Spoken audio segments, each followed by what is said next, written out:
Okay. I am Selena Teal. I am just west of the Denver metro area in Colorado. And I am one of the founders of Office Mercenary, which is a team of virtual assistants handling a wide variety of kind of first tier admin tasks and some second tier. Um, Troy, if you want to start pulling up those documents, I'll give it like one quick little thing, and that way we can jump right into things fairly quickly. Uh, a VA tends to be a really, really broad term that handles a lot of different stuff. Social media management is technically a form of VA. Some social media strategists, which are two different things, will occasionally call themselves VAs. There's VAs who specialize in sales and lead generation, which is probably more what Troy wants as opposed to a personal remote assistant. The idea of personal remote assistance is a thing, but there's also the expectation there that maybe they're helping you plan vacations or making sure that your kids are getting picked up. Yeah, lots of different terms. The easiest thing to do is if you have a vague idea of what you want your VA to do when you're looking for a VA, lay out, this is what I need you to do. If you cannot do that, can you refer me to someone who can?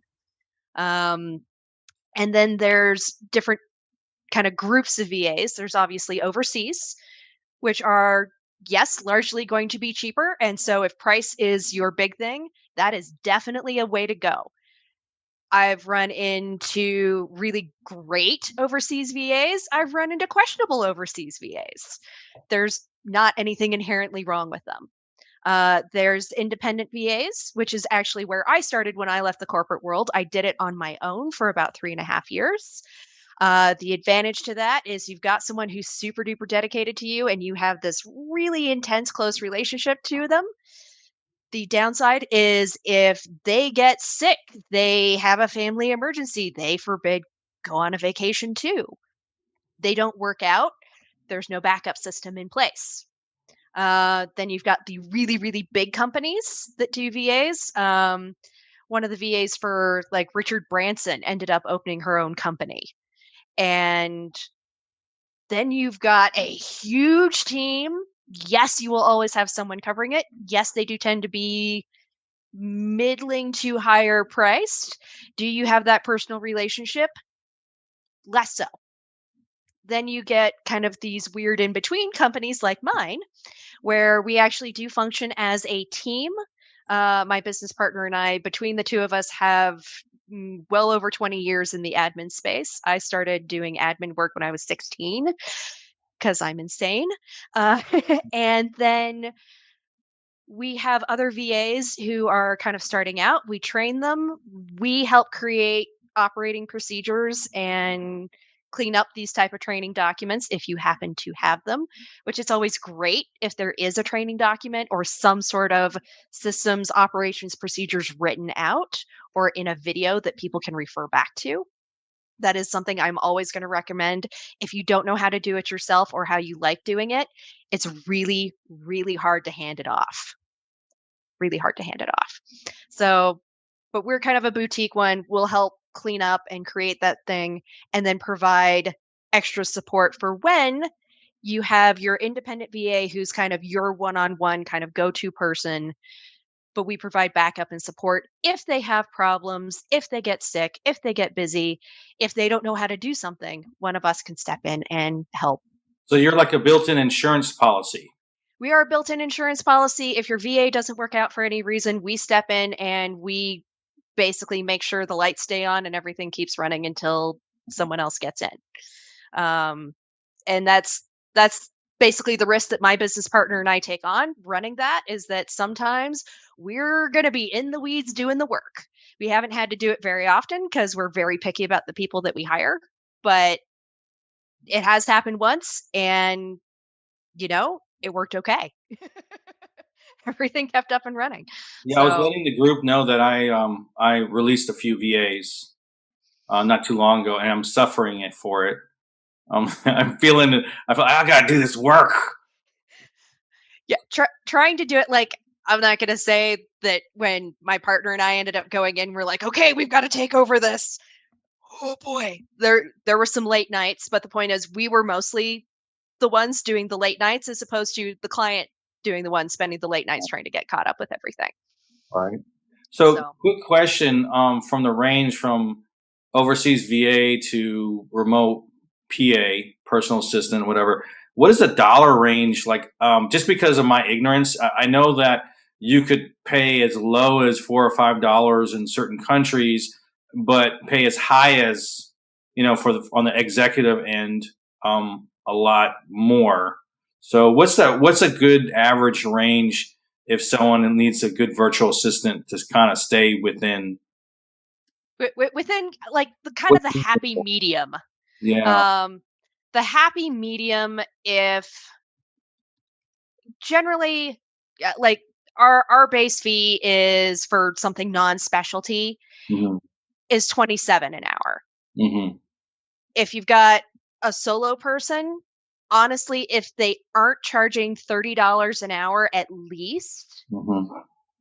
they're either brand spanking new and trying to build up a client base, Hmm. which is fine. They can still be super duper awesome, Hmm. or they're not very good and they know that they're charging less to try to get people signed up and going, and then they'll work for 2 months and then you have to replace them. Yeah, I think I went and crossed that last week. So if you're getting something kind of US based, th- right around 30 Okay. is a happy place. So, like an executive could go up to 50 or 60 or something like that. More the personal, remote personal assistant. And so, could be As all across the board, huh? executive assistants, anyone who's in like a very high end kind of specialty. Hmm. So if you get, I mentioned ones that specialize in like lead generation and that kind of sales stuff, Hmm. that you might pay a little bit more for because that's all they do. Yeah, However, you require ask them, more communication, different kind of communication as well. yeah, Them to think. Yeah. different communication skills. However, you go in, you ask them like, hey, can you clean up this Excel spreadsheet? Hmm. Maybe, maybe not, Yeah. because that's not what they Well, do. I do, huh? There you go. Well, I like to. We're getting a little feedback there. Okay, so what I have here, and don't worry, I expect you to, Selena, to tear it up. So I have a training doc and I have an FAQ doc, right? And I know I may have to have several training docs, but I had very little time to put this together, and it looks a little familiar. You might notice. So I originally did some training for another client, and I put in, some training videos on how to do stuff. So this right here is really for me, but I want to probably talk about, not for me, but for clients. But what I want to do is I want to talk about how we can apply that for anything, and then what suggestions you have. I'm thinking number one is I probably need a training document for for different type of scenarios or tasks that need to happen. So this one right here, I put the title, I put a synopsis together that has a video link that kind of visually explains what the document is, so they don't get overwhelmed. The other thing is I talk about the overall business strategy of that client, what they're trying to do and why, so they get a consensus of understanding. Maybe I should have a video for that as well. Then this one right here is really about how to reply, and what are the four steps, the four major steps, and why it's important. So I try to start big, and I'm drilling down into individual tasks. And a lot of this is more thought process. And I don't know if this is appropriate or not, but it is step by step. For example, if a client has to, if one of our people have to reply for a client as if they were the client, LinkedIn accounts are very particular. They're not like responding on social media. So before they get to this, they see the intake document of the client. We have the meetings. We go through, all these items. And for me, is common sense, but I found out that common sense is not so common. So I have to transfer that knowledge. And not saying they're dumb, they're just not familiar with the easiest route to get where they need to go. For example, if I'm replying to I'm replying as a particular client, I need to know the client. I need to know how they verse their sentences, how they speak, who their partners are, because my main goal for all my clients is them to help.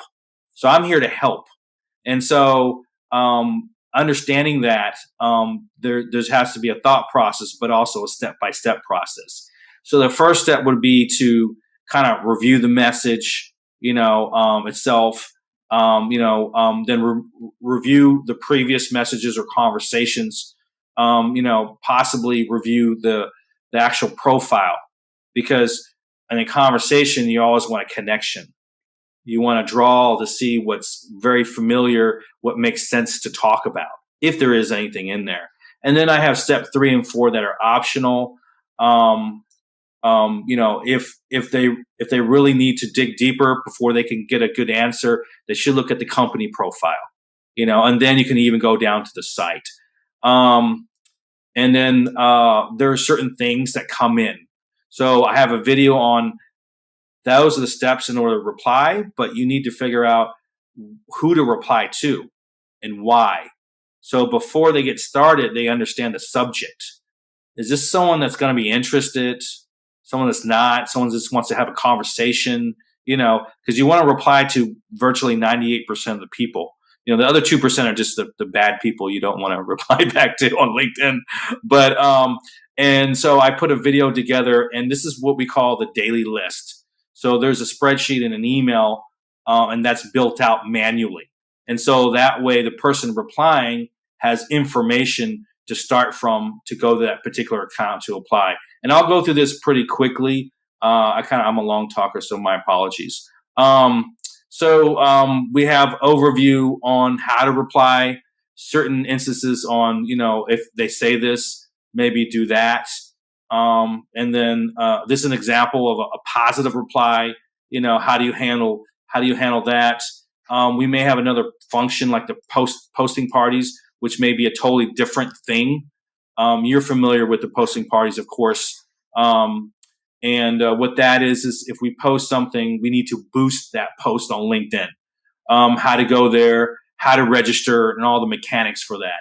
So I don't want to go through every little detail. There's a lot of stuff in here.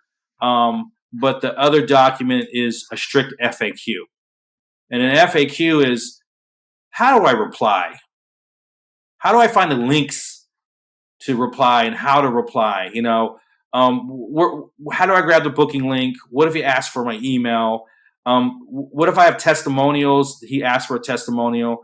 I have some very good posts. So does my post fit the conversation? They say, I have this problem. I said, I did a post like the other week on that. Check this out. It comes in very handy. And then we go into the actual FAQs. And so the top 10 questions that come up. And so that way they can start it as a base. So I will stop talking because I have a very monotone voice and I'm not very exciting.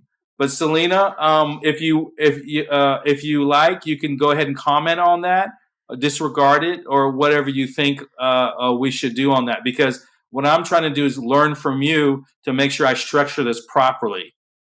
And after she answers that for you, Troy, I have a question for Selena as well. Okay. So for Troy's question first, number 1, having it all in one place is great, because that way people can see it, they can refer back to it. Obviously, the training document is something that's going to kind of exist in their file. FAQ is going to be for the specific client that they're working with. When you're walking someone through this, you're going to want to break it up because it is a bunch of information all at once. One of the things that we do when we're hiring VAs is we don't want to give them like a big, hairy, scary test, but we do want to make sure that they are invested in working for us and with us and therefore with our clients. So one of the things is we'll be like, hey, here's a great big training document. I want you to get through this, this, and this. Come to me with any questions, and I'm going to talk to you again in 3 days, 2 days, whatever it happens to be, whatever your timeline is. And then you start that next meeting. It's like, okay, what do you have questions with? okay, walk me through this thing. Like, here's the dummy account. Walk me through this. Walk me through your thoughts. So you're saying this document I'm showing right now is too large, and I need to break it up into those individual tasks. I would break it up a little bit, because like how to reply, that, like, having some of that overview thought on how that works is great, but that's going to change per client to a degree. Mm-hmm. Because yes, everyone wants to be friendly and helpful and provide value when they're responding on LinkedIn, as opposed to like, hey, here's my link, come buy stuff. Mm-hmm. That's But a big term, come buy stuff. come buy stuff. Not to get lewd, crude, and socially offensive, but one of my friends who puts it was like, yeah, it's like asking for sex before you've bought them dinner. Yeah. You don't want to do that.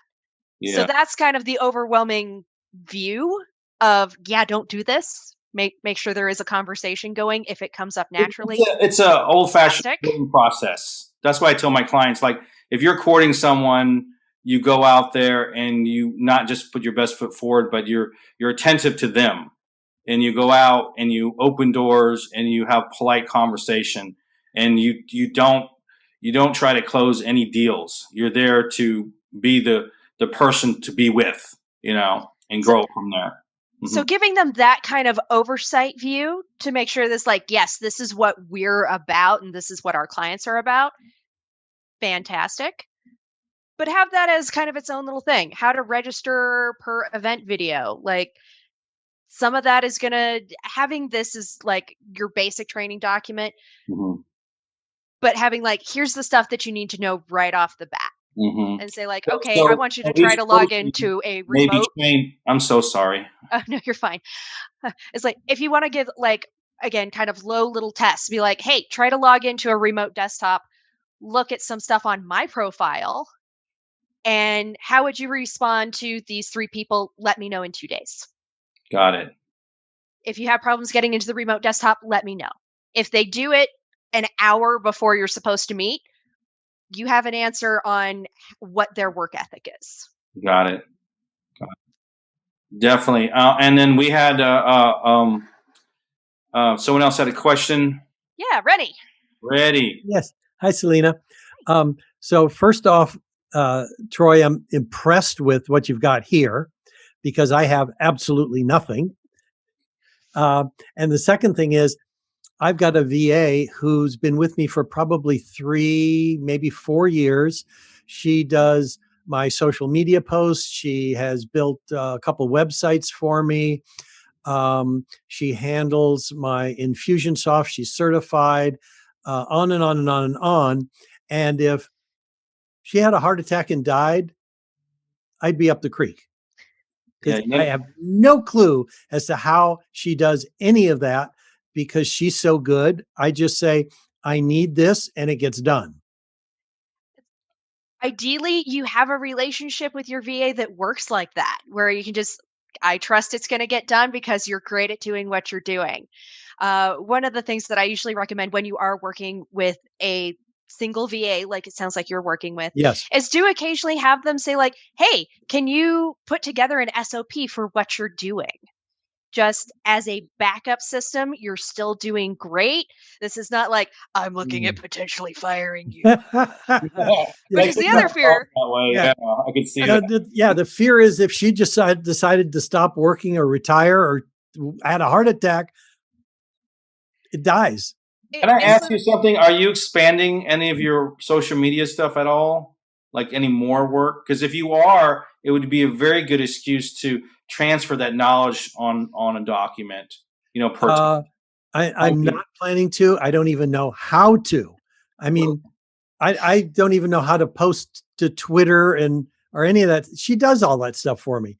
So, but I think what Selena said was ideal because if something happens to her, I'm out of business, is to ask her to put together a standard operating procedure.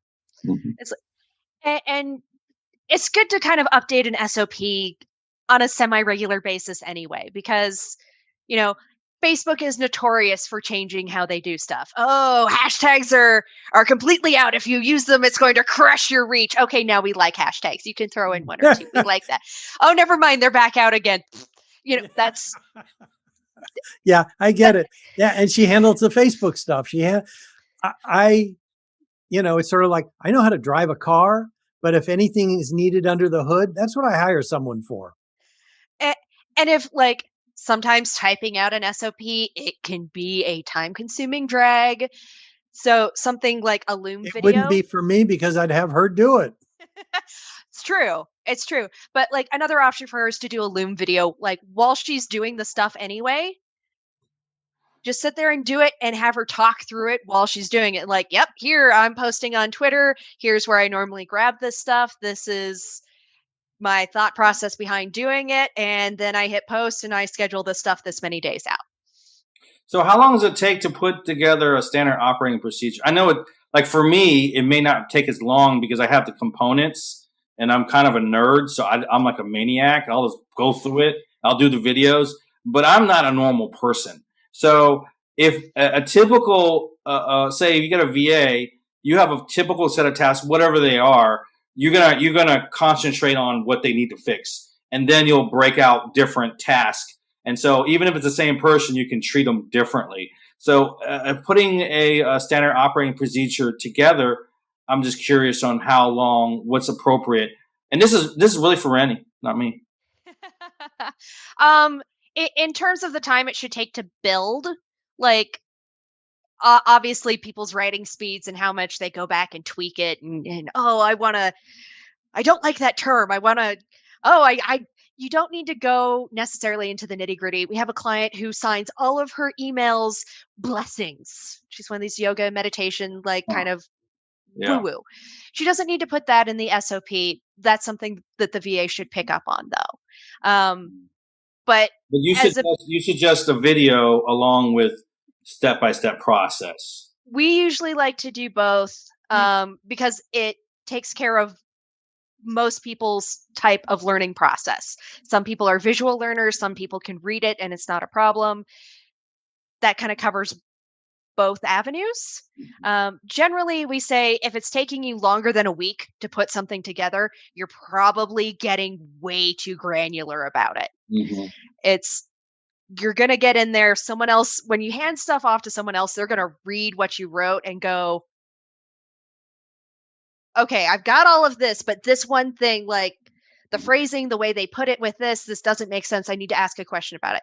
So that SOP is kind of a living document anyway. It's going to have minor edits and tweaks and stuff as you go. Get the big stuff down though. That's the big thing. If it's taking you longer than a week, you're doing too much with it. Break it out into multiple pieces. Get less granular. You're doing too much. Yeah, so you're just trying to fill in most of the gaps by having the video as well as the information. So if they watch the video, maybe some of the details might be covered in those tasks. And then they have the common sense clause that comes in, and that's based on having a good VA. That is based on having a good VA. As much as a lot of stuff is kind of standard procedure, and there should be like posting on Facebook. I'm going to use this example again. There's standard ways that is like, yes, this is the right way to do it, and you can tweak it for the person individually. But those little tweaks and edits that are your personal thing where you're like, yes, I want my email signed off with blessings instead of thank you. Mm-hmm. That is going to be where it's important. Even if you have an SOP, you want to be able to go back and spend at least a little time double checking stuff. Just especially like the first week, 2 weeks, just to be like, okay, oh, hey, I saw that you did this. Do sign off on blessings, or do make sure you use this hashtag because I really love doing it. I've gotten really great results with it. And they can come back. A good VA will push back and go, oh, actually, that changed. You really shouldn't be using that anymore. Or, oh, great. I'll take a note that you like that and add it to my notes. And it's not a problem. So when you are going through training, do you just set up a date to check in, or do you have like tasks on a CRM? I'm not. I know I'm a nerd guy. Maybe it's too much, but No, it's there's we have a full on project management software. I'm So our project management software we use is ClickUp. We moved into that, like we had done Trello, we'd done Airtable, we'd done a bunch of other things. We like ClickUp because it's kind of a nice combination of people who like the spreadsheet can have the spreadsheet. People who like the kind of Trello cards can look at stuff via cards. But that gives us an overview. If stuff looks like it's running late or anything like that, we can pop in, check, go, hey, what is the status of this? Even if it's not running late, someone's just like, okay, you did close this. Let's see what you actually did. Da, da, da, da, da, da. It's that stealth check in to make sure that I'm sure we've all had that person who talks a really fantastic game. They sound beautiful. And then when it comes to actually getting stuff done, less fantastic. Mhm. That's that kind of safety net for you that is, they are doing the thing. How well do they take criticism? You say, ooh, I really want that instead of that. I get you like doing it this, but I really want it this way. Do they blow up in your face? Mhm. Mhm. Ideally, no. Yeah. I'm just wondering, like, when to check back, do you have like a procedure for say, hey, I want you to take care of these tasks, and I want you to record the clips to do it, or do you manually review it, or what's like a good method? Because I'm thinking that, you know what, if we did have a standard operating procedure kind of documents and they are doing stuff, and then we ask them to do some of that work, would it make sense for them to record it? Oh, yeah, this is the message here, and this is the message here. This is what I wrote here, versus going into a system and logging into someone's stuff, you know. And that is definitely like a good way for a quick check-in, especially early on. We're sort of like, this is what I'm writing. This is my thought process behind writing X versus Y. There will be a point where you want to do the like log in and just check and see, because they're obviously going to record the thing. They're like, I feel pretty good about this one. Yeah, yeah. It might be skewed. Got it. So that's people are hardwired to make themselves look as good as possible. That's Just true. Yeah. most people are. I cut my own hair, by the way. I mean, my husband cut my hair. Like it was, Yeah. he actually did a pretty good job. I was fairly impressed. We've been like locked down for like years anyway, so we should be pretty good. You know, some people here don't have the problem for cutting hair. I see, just easy peasy, huh? Definitely. Selena, as I'm so glad, Troy, you put this together, because it allowed me to realize, some major problems that I've got in terms of if something happened. As an example, the most recent podcast episode that she posted for me, she said, the title you used isn't very catchy. I suggest this one.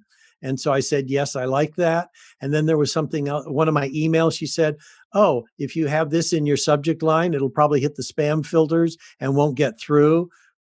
This is her level of skill. And so if I were to lose her, it'd be a problem. So I got to create some insurance. Thank you. Awesome, awesome. Well, I asked all the questions that I had. I think you're very helpful. I know that I need to break it up into more bite-sized modules. I know you like the FAQ thing, but that's not training. That's more response.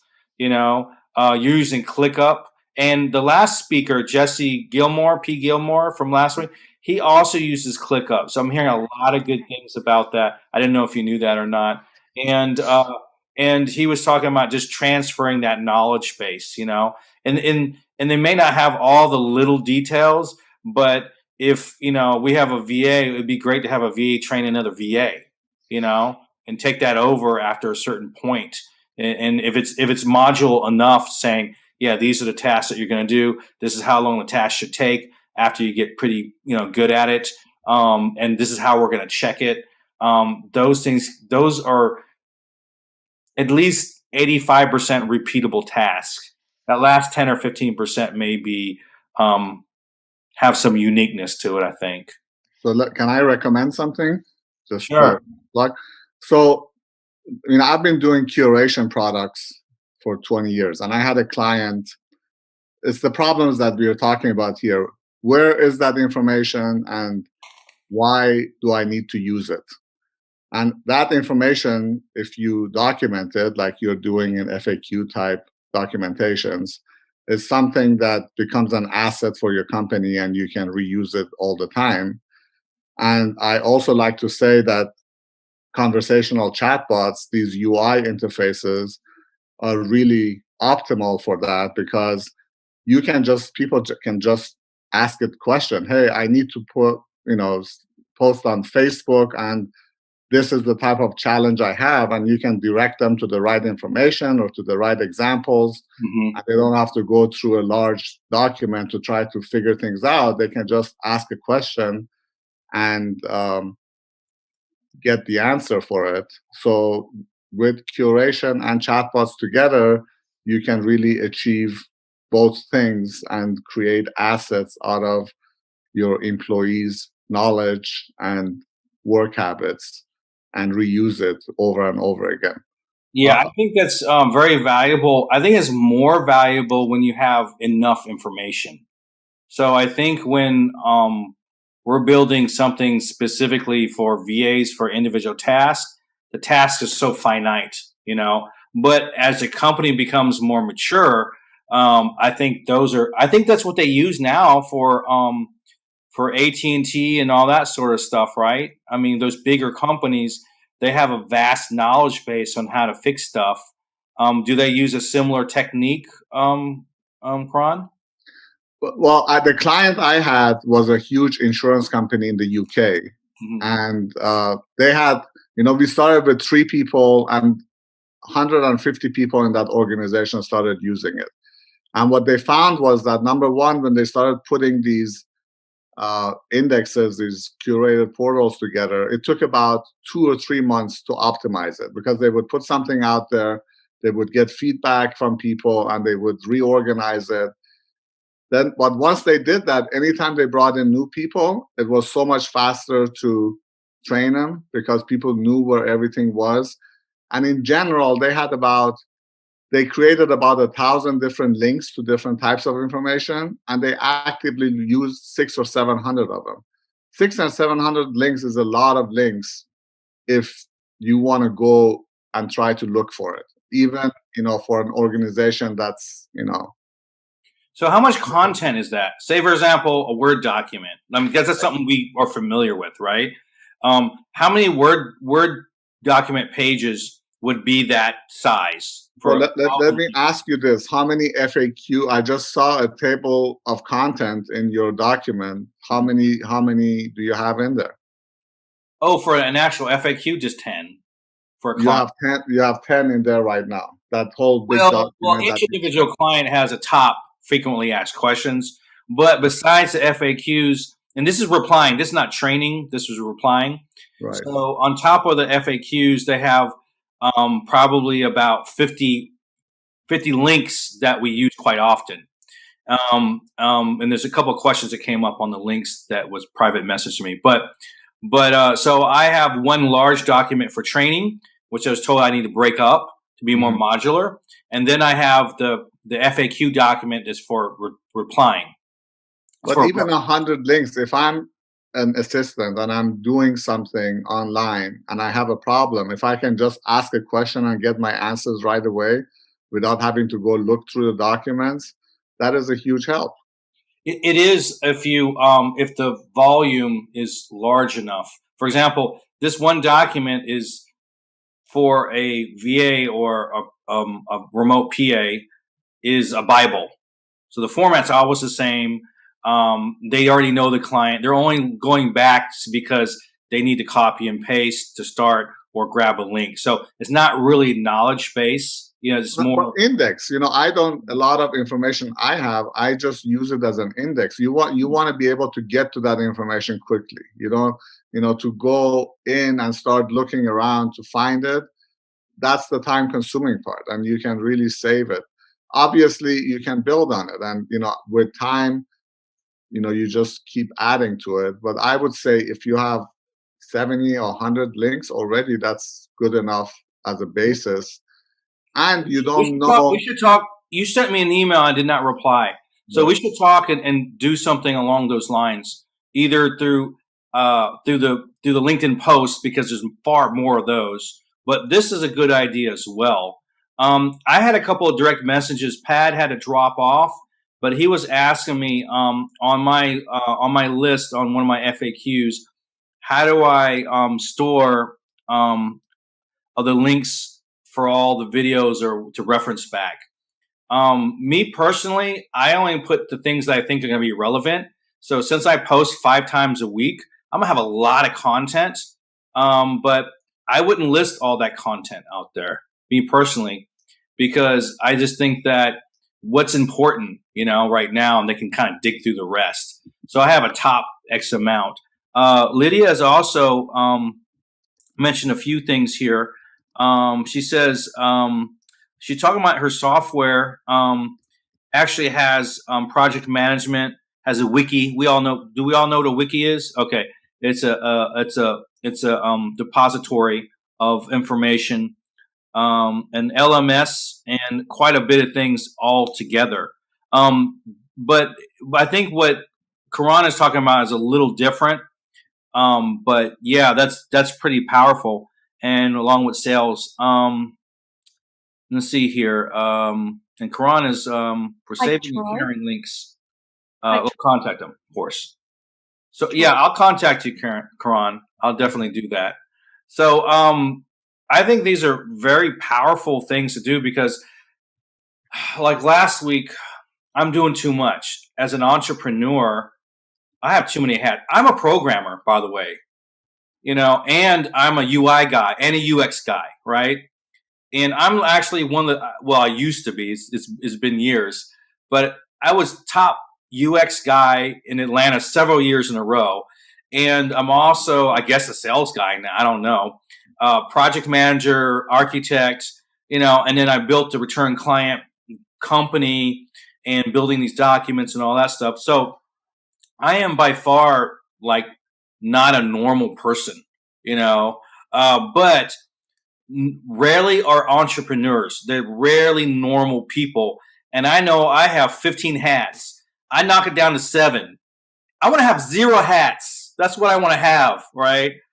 And by repurposing that knowledge transfer to training these VAs, you're reducing the number of hats. Because if you don't, you can't get past your ceilings. And that's the pain that I'm feeling like right now. Like after this, I got to take a nap. And I took some Mountain Dew. I don't think I'm sleeping. And then I'm going to wake up. I got to feed my daughter. And I have to jump on 2 other accounts. I'm not liking this at all.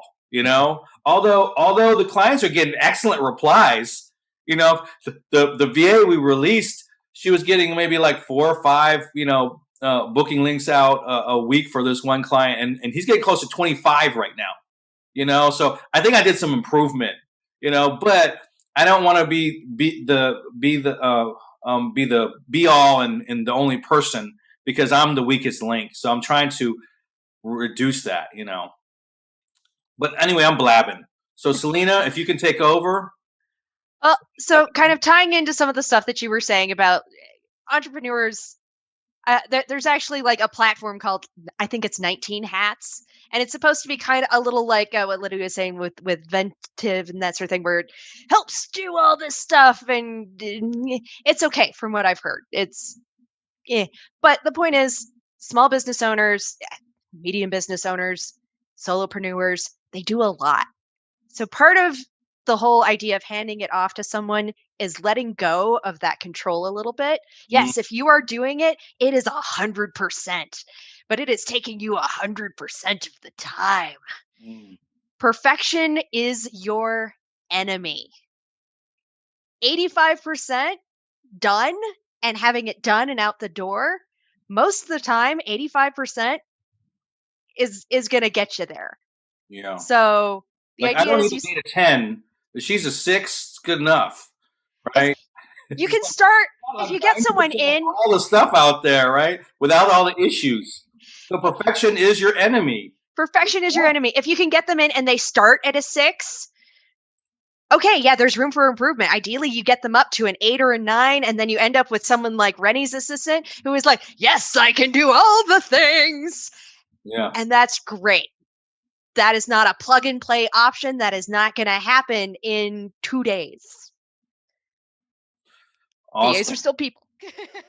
So we're But getting close to the top of the hour. A couple people are dropping off. I want to just say thank you very much, Selena. And if anyone has any questions, we have a minute. If not, what we're going to do is drop off, and I'll save this and put it up on YouTube and post it on my company page, the Return Client company page. But I'm going to go ahead and keep this text. And Karan, I will arrange a meeting either next week or the week after to kind of get started on that. And you know what I wanted originally, but we will talk about that later.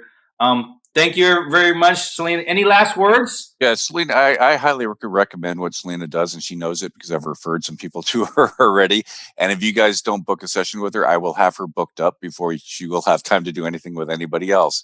It really kind of goes hand in hand with what I do, because I always tell business owners, make a calendar of what you do and make it and watch it 2 weeks in a row. And if you're seeing that you're doing some what I call grunt work that somebody else can do, that you can offload to somebody else, that's when you need Selena's help and her team's help. Be able to do the work that anyone can do for you. It's not selling, it's just doing the paperwork, it's doing the filing, it's doing the follow-up work that takes a lot of time, but doesn't, it isn't really what your focus should be on. So highly recommend her. And again, get her while she can, because I'm going to book her up with everyone. I said to her. I mean, it's all about working on the business and not in the business. That's what it is. Yeah. All right. Thank you, everyone. I appreciate it. Oh, and then next week we got Jason Dunlap, and he's big time. And I know, Rob, you're here every one of the meetings, but since you're in the sales, I want you to be on that. And that's going to be really exciting because he talks to all these big people and Gary Vee and all this other stuff. So he's like the sales guy, so I look forward to him. I just got him locked down. I pulled a card in favor. So thank you very much, everyone. Have a great day.